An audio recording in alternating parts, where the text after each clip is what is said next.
be in the upper bracket. They have done amazing over this tournament. Had to play those 3 matches, had to win all of them, and that's exactly what they did. Played one now in this playoff bracket. Squad, it kind of felt like a little bit of an upset against Tribe Gaming.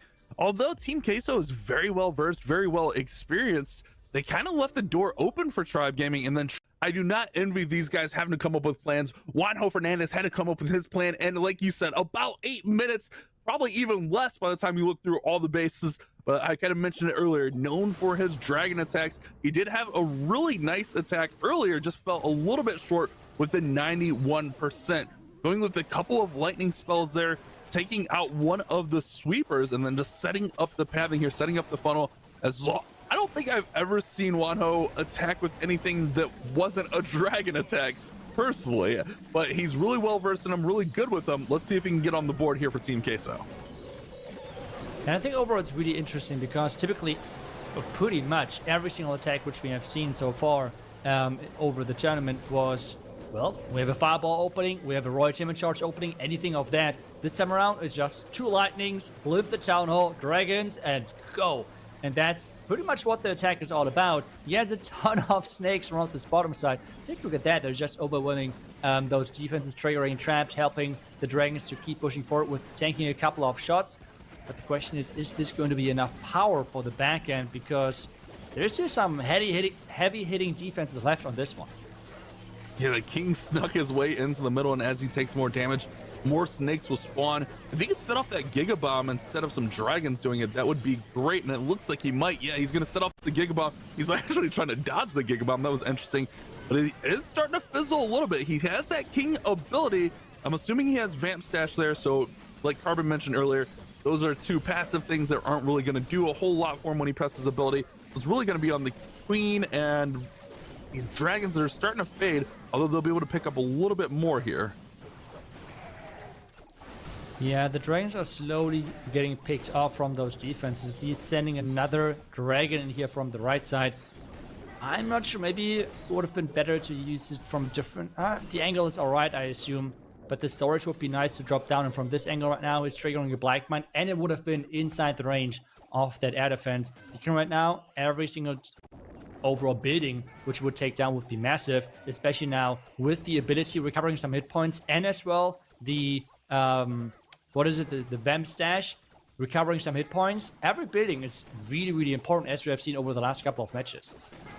And what's kind of interesting, something you picked up on earlier, you mentioned earlier back in your playing days, is like you don't get a lot of time to plan. And then you need some of those players who are going in fast in the beginning, because as we have just explained, those players don't have much time to plan out their attacks, and this is something really important in the overall motivation and interaction, I assume, of those players within the matches.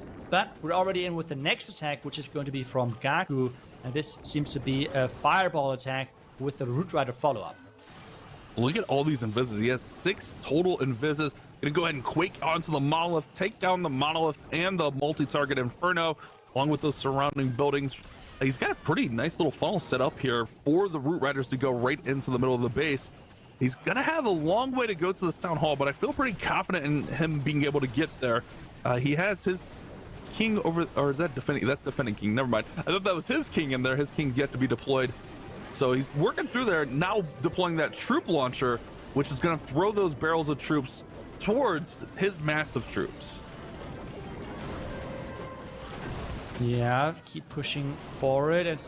The pathing is going to be interesting because he will path towards the left outside and then hopefully back behind the town hall. The town hall itself, though, will stay alive for quite some time because there are storages behind, and this means the Root Riders won't go into the town hall. Instead, they will go from multi-inferno tower to multi-inferno tower, except if you redirect things with the overgrowth. I feel like that is the perfect clutch moment where he's using that to really make sure that he's getting the value. The Minion Prince ability, I guess, had great coverage. The unfortunate thing, though, is that he just used the overgrowth, which means the entire active ability is pretty much wasted to some degree, except the pants now. We're able to tank a little bit, but the Prince is going down anyways. Yeah, he's doing a pretty good job managing this. I like the redirect there on the overgrowth. That's exactly what he needed to push everything into the town hall. He's still got plenty of force here, but he's also got a lot of base, and he's going into that fire spitter. And we've seen these fire spitters eat these troops alive all day here today. He is crawling towards that 80% mark, but there's not a lot left on the board. Just a couple giants and the Yetis. He does have one wizard, but I don't really even see a spot for that wizard. So Wano came in with his dragons at 83%, and Gaku is struggling to get to 80%. So Navi look to be behind early in this war. Yep, Gaku not happy with his performance. He already said that. Heroes are dealing 20% more damage. Meanwhile, your attacking heroes deal 10% less damage and have 10% less health. Not to mention your equipments are capped, common level 15 and epic level 21. It makes it so much more difficult. You have to plan. It's almost like a whole different ball game out there as far as planning out attacks. Santiago is in next with a Royal Champion charge into the Root Riders, recalls that Royal Champion, and then setting up with the Queen over there on the left side. It looked like he got a decent start over there. He didn't invest a ton of spells, so I feel like he's okay so far. Yeah, but he lost a lot of hit points on that Royal Champion, which I think he's not happy with. Yes, he has the Hot Rider puppet to like get the hit points back, but that equipment typically is tried to not be used too early. Instead, he's now having to use the vulnerability early on, even though I feel like that could have been better further into the core. But he has to make sure that he's somehow getting the hit points back off that Royal Champion. Doing another nice job with the overgrowth. The pros are really good and consistent in like using the overgrowth to redirect the troops to make sure that the pathing is looking way better for them.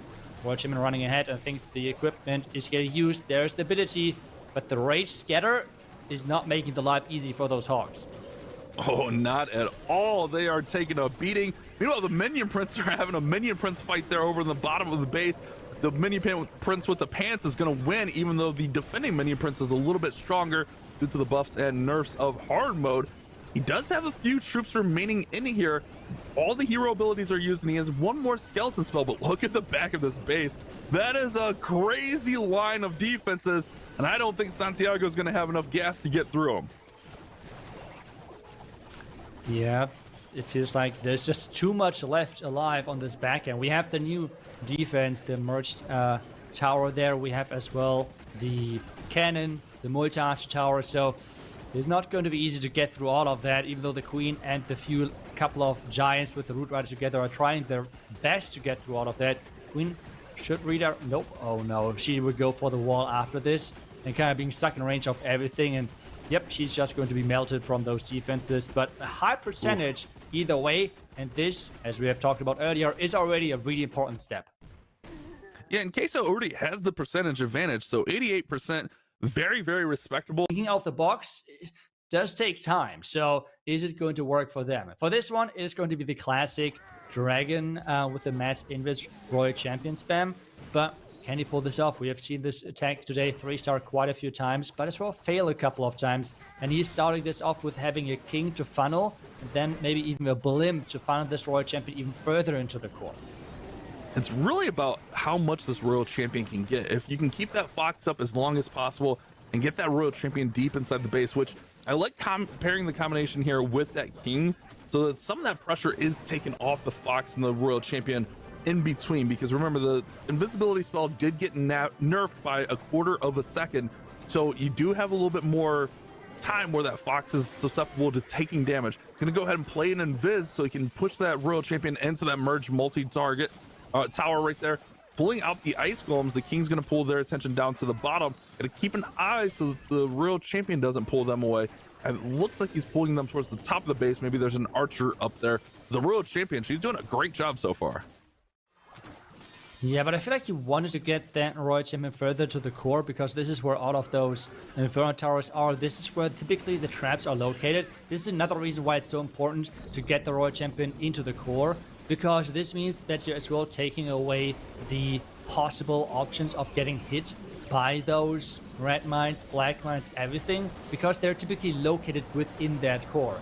Blimp is now to snipe that town hall. The tornado trap is over there as well, but should be triggered by the troops which are coming from the siege. The tornado, though, is a bit more annoying than maybe than he was expecting, with the Minion Prince pushing everything further in to the core with the funnel nicely done on the top right.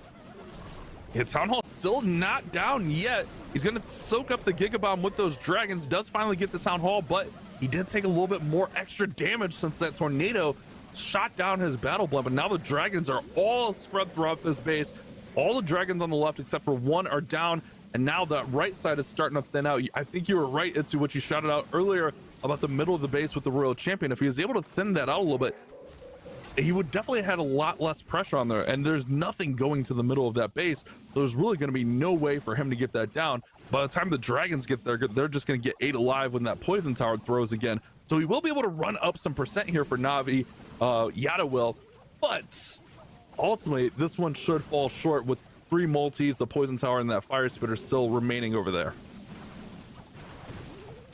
Yeah, there's a lot of DPS still there, and 3 multi-inferno towers, they are melting even some dragons, especially since they're already taking quite some damage from the even the single archer tower on the top side.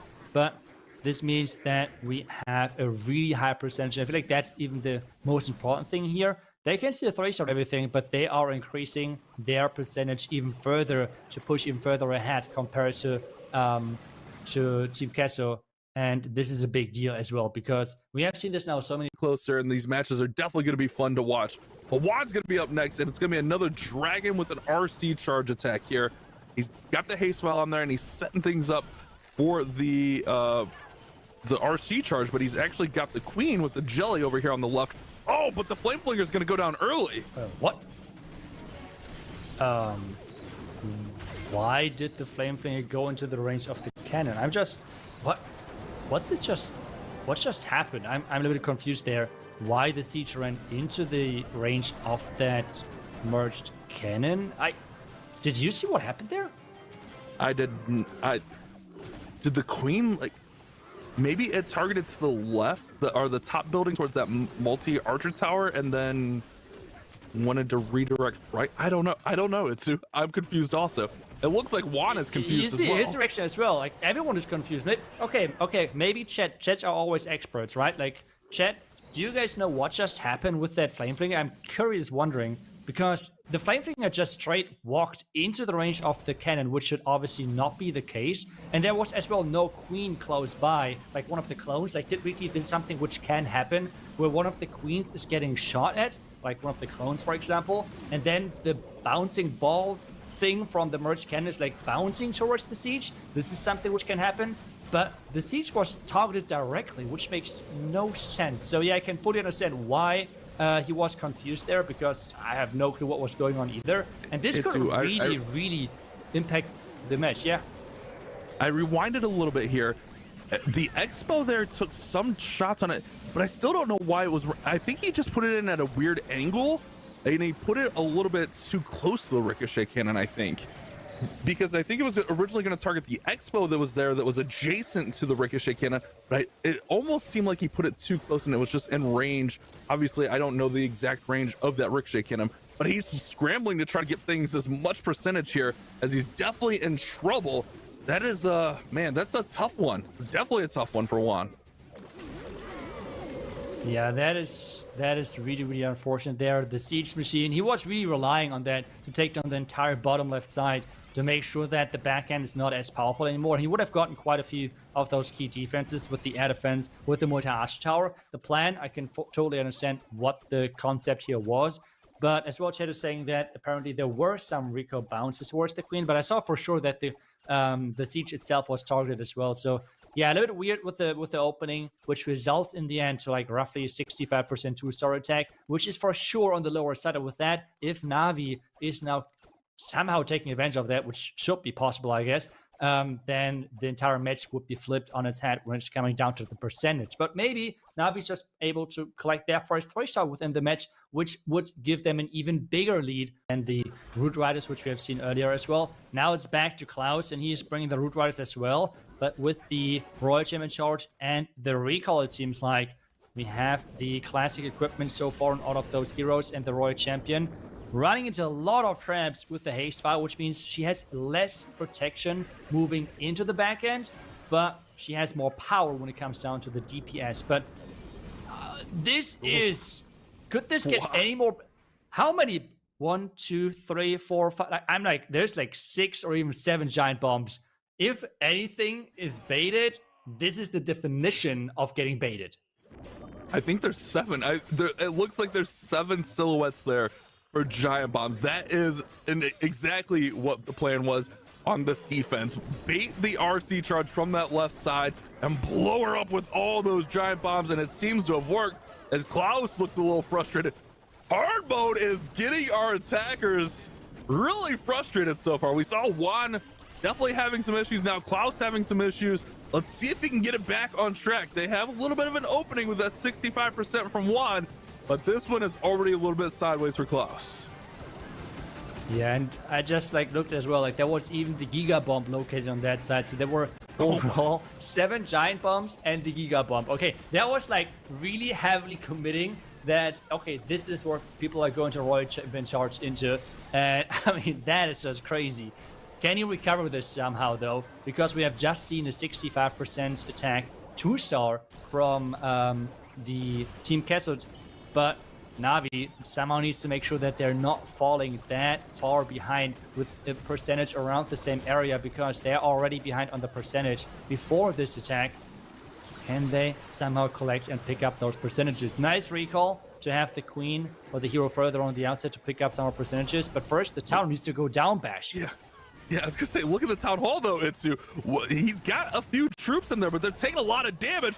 It's close. The warden is in there. The warden finally gets the town hall down, so he can safely recall the queen, or redeploy the queen from the recall on the right side. I think he was holding that queen until that town hall was down, which is very smart.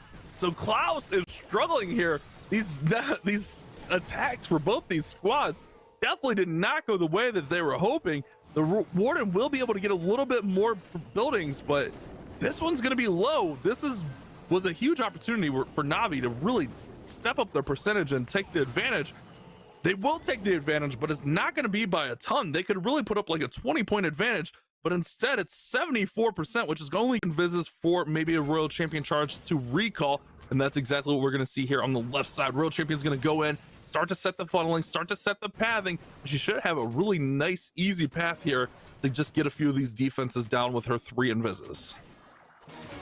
Yeah, the pathing looks pretty solid overall with the setup, getting the expo, air defense, everything. So then he can enter in from the top left side. Whenever you're approaching bases like this, you typically try to always come in from the back of one of the fire spitters if they're pointing at each other. Because if you would come in from the bottom left side now, you would go in between the fire spitters and would go exactly into the area where they're covering both this area of the base. So that's why he's entering now from the top left side, because this means he only is approaching one of the fire spitters. And that's kind of the best way on how to handle this type of overall setups of bases. Root Riders are now in. He's going straight into the scatter shot and having the healers now in behind. The queen taking a lot of damage, so I feel like the Root Riders were quite late, but he just wants to make sure that the funnel is set up. But Ash, what do you think? Maybe a little bit too late? Yeah, maybe, because that queen just got obliterated. Plus there's still archers coming out. We got Yetis coming out of the clan castle now. There goes the warden's ability to protect, which will mitigate some of the damage in the middle, but actually commits the overgrowth there to get rid of the fire spitter as well. But we've seen the merged multi-tower do so much work along with that monolith, but it gets that down finally, so that's going to be some damage off the board. He's still got quite a bit of troops, but they're starting to spread as well, and that once they start spreading, you lose that healing force from those healers. Obviously the healers are still in there, but it's harder to heal up small groups of troops compared to the one big pack. Yeah, an Invis to keep those heroes alive and keep firing on those defenses. The Super Barb on the outside is trying to get some more percentages in there, but it seems like this back end Rage Tower is just a little bit too much to overcome. And again, we're looking right now at an attack which is roughly at this 70-ish% mark. I think with the Royal Champion alive, she should get a couple of more percentage buildings, which would be important. But Bash, there is nothing to take down the buildings on the far right side. This is something so important to always keep like a wizard, some archers, something, because clearing things up or cleaning things up would be so important. Yeah, he's got what, 4 or 5 buildings that are kind of free over there. Maybe even 6 if he had a second archer. If you have 1 wizard and an archer over there, that's 6% more. You push this up into the 90s, no problem. The baby dragon will be okay for a little bit. See if the baby dragon can get this storage and then maybe stay out of range of the air defense enough here. Baby Dragon's gonna be smart. How much health does it have? That's the Baby Dragon's full. So maybe the Baby Dragon will be able to play cleanup here a little bit. Oh no, it's gonna go inside. But again, 5 free buildings sitting right there, Itsu. Yep, that is really unfortunate. If those buildings will be the difference maker in the end, that would be. I really hope they won't. Remember those. This could be 5 more buildings for Team QUESO. Having a hard time against these bases. Kazuma's going to come in next. It's going to be Root Riders. I do see 1 bat spell in there, so we'll have to see where that's kind of utilized. But let's see what's going on here. It's going to be our World Champion, charge into Root Riders. Doing a great job setting this up. We got stars on cam, but Kazuma attacking with it. That's okay. That's not a big deal. It's all about the value from this World Champion and the Spirit Fox. Yeah, and it's all about getting those timings right. So far, it's looking quite solid. Getting the Royal Champion further into the base. Another Invis spell is invested. And again, this is like the one thing which base builders have to be take into consideration. Those builder huts. Yes, they're not like the strongest when it comes down to damage output, but it's just really nice to have this hit point recovery on the buildings, and it just means the Royal Champ takes a bit longer to get through all of those buildings, for example. The haste is activated, but right now, Royal Champ is chasing the other Royal Champ, but maybe it wasn't even that bad, depending on where the entry point for his Root Riders are. Yeah, it might have pulled her back a little bit. He does get the Poison Tower to throw there, so it might not be the end of the world there for it. And honestly, I don't think it would have really messed with too much. Even if she would have went right, she would have just went into the Poison Tower multi-inferno, excuse me. But I think he's fine here. Log Launcher is going to go in towards that Monolith, opening things up for the Queen so she can sneak in there and get the Monolith down along with those Clan Castle troops. Ice Golem in with all the Root Riders along with those balloons coming in as well. Triple Ice Golem, Headhunter, Clan Castle. That's pretty standard as the Monolith is down. Kazuma's got a pretty strong start, just needs to collapse that funnel on the right side. No overgrowths in the comp, so he's got to really just cut that side off or risk those Root Riders going around the Town Hall here. They could push back towards the center, though, with the multi and poison towers there as well. And it seems like that he's just going in for the back end with the Minion Prince. Now it's like a small Minion Prince charge. Black Mine hitting the Minion Prince, which is not the end of the world, because remember, with the pants he can recover a lot of hit points. But this otherwise looks not too bad if the town is going down. I mean, at this point, this is like my biggest fear of the town not going down, because remember, Root Riders on their own are not dealing too much damage. But wait, the King on defense is crawling behind those Root Riders. The town still has to go down. Yeah, Queen's trying to make her way through. She's beating on the wall. The Expo is working on those roots. The Queen's clones are fading. The Queens are starting to fade here. The Max Queen is going to finally break through the wall here. The main Queen, I should say, not the clone. Diggy's going to come up and stun the Town Hall. Queen should have Town Hall under control, but also there's still that far compartment there and the King guarding it. He's going to come over and grab that Poison Tower. Has a couple archers over there on the left to grab that percent. It is into the 90s here. Remember, Navi were already up by 7% coming into this attack, and the last attack for Joel was at 89%, so they're going to look to push their lead even further. It may not triple, it might actually, oh no, it's time. It was really just a time fill there. He had just the bomb tower. That's 96%. And doing much, and that is a big problem. But we're up in the next attack, and we're back to the Root Riders this time around, though, with the, I would say, more classic approach, because I don't see a Log Launcher, more common equipments overall, I would say. And with that attack from Kazuma, it was a 7% difference, so that pushes their lead up to 14%. Remember, Amtratino struggled in the first war for QUESO, only putting up a 77% 2-star, so he's definitely going to need to push that one higher. We already see Navi, even if they don't triple, they're always, well, I shouldn't say always, because they did have one low one, they're generally near 90%, if not above 90% on their attacks. So Amtratino needs to get a high percentage attack to give Team QUESO a chance here.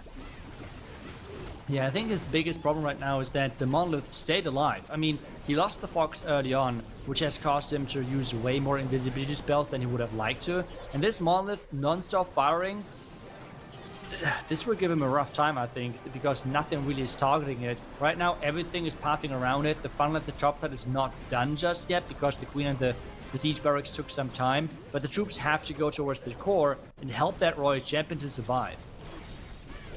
Yeah, and she's getting frozen there, getting caught up. The roots are going to cut in towards the Town Hall now, but we've talked about it plenty of times those roots really don't deal a ton of damage to the Town Hall. They'll just kind of be in there and tank those shots. World Champion finally coming off those ice golems. She's going to be able to help get this Town Hall down. Meanwhile, the Yetis and the heroes up top are doing a great job, but that monolith is still in the back, just dishing out non-stop damage to all these troops. World Champion is back near full health though after popping her ability. King's still got quite a bit of health, or ability, excuse me, which will give him some health, and Queen is at full. This has got a chance here, Itsu. It's got to get past these last few defenses.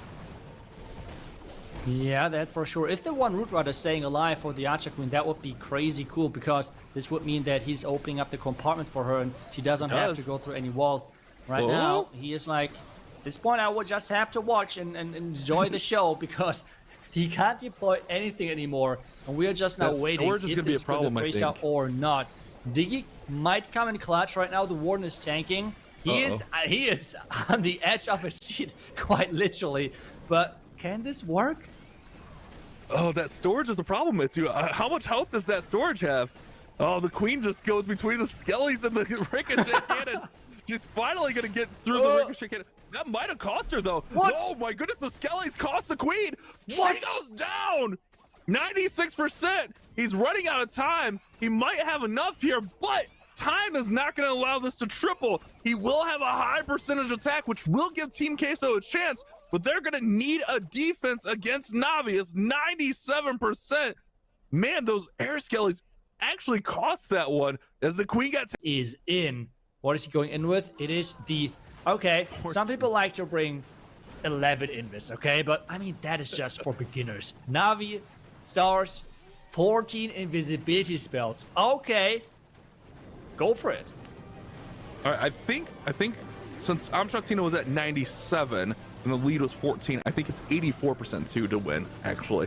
We'll see what Stars does here. Let's just see what the attack happens, and then we'll do all the math. We'll run all the numbers then. But he's going in with all the invises in the world. World Champion gonna try to charge out 84% by herself with 14 invisibility spells. Stars is laid it all on the line. If the World Champion can gut out as much of this base and set up these dragons, he can help his team advance to the next round and the upper bracket. If not, they will go down to the lower bracket and have to scrounge their way through some fierce competition on the brink of elimination. She's going for the Town Hall now, but no rage in there. It's just gonna have to use her ability to get the Town Hall down. Yeah, and he's just keep trying to skip those buildings to really maximize the value of the Royal Champion and her Royal Champion charge. She's about to get down the merged cannon, the merged defense, and he has to bring the race tower, the race aura, because let's be honest, time is an issue. If you're charging with 14 invisibility spells, time is for sure an issue, and he's trying to delay that Warden ability for as long as possible, because he's starting to use the Minion Prince ability first, and then the Warden ability as he's moving into the back end. Wait a second. Is he? I think he's just running the Healing Tome with the Rage Gem. Yeah, I think so as well. I don't think it was an Eternal Tome. It looks like they're healing up there. Yeah, I want to say it's Healing Tome there on the Warden, but he's running the percentage up 70%. Pretty much we just need to see 90% to secure it. Let's see what he can do. I'm pretty sure it's 84% will win, 83 or 84%. But if you get to 90, it's for sure guaranteed. There's some free buildings up top. He's got one Valkyrie. He's got 80% locked in. Minion Prince is working. He's got Angry Jelly on the Prince, so no Phoenix there. Once he gets that Fire Spitter down, it's going to free up a few more buildings, and I think NAVI have done it. I think they're going to take down Team Queso in this nail-biter of a war. Yep, and since Master, he is always right with those numbers. And Copperfin said it's 84% to win, so I would just trust this man when it's coming down to those numbers. Easy, and this means Stars is getting that victory with this 3-star. With 25 seconds left, I'm not sure if he's going to claim the 3-star overall, but with the 2-star and the percentage, he's going to win this match for his team. But what a crazy match. I mean, 10-10 on percentage. I guess someone was right a long time ago. 2-star win wars. The old classic 2 stars win wars. And who would have thought after last year's meta, where we started with a speed meta and then things slowed down just a little bit, but it was still almost a perfect bracket. And I mean, saying the upper bracket at this point is just the most important thing. But as well with the, even though Tortino with the time fail was it was more like a power fight, I assume, with the queen going down. But still, Kazuma's attack was, in my opinion, just amazing. In the end, was a time theft for him.